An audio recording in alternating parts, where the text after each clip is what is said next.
ትንሽነት እጅ መዘርጋት ነው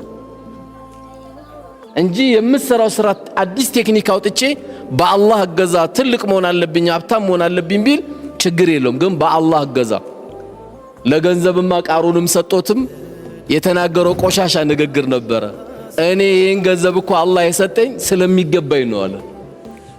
ይሄን ገንዘብ የሰጠኝ አንዳንዱ ይናገራል እኔ የሁሉ ገንዘብ እኮ እንዴት እንዳመጣኋት እኔና አላህ ነው የምናቆም ይላል። በቴክኒኬ በብልሃቴ በዘዴ ይላል። አረባክተው ካንተ የበለጡ ይሄን ያሉ ሰዎች ነበሩ ከነ ገንዘባቸው እስኪው መልቂያማ እንዲሰምጡ አላህ አድርጓቸው። በቴክኒክ የሚባል የለም።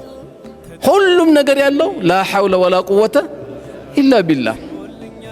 ብልሃትም ኃይልም ያለው በአላህ ብቻ ነው። ባንተ ቴክኒክ ቢሊየነር መሆን አትችልም። ባንተ ማስተር ደግሞ ባንተ ትልቅ መሆን ደግሞ ከወፍጭ ቤት ላትወጣ ትችላለህ። ጤፍ ተሸከም ሊልህ ይችላል።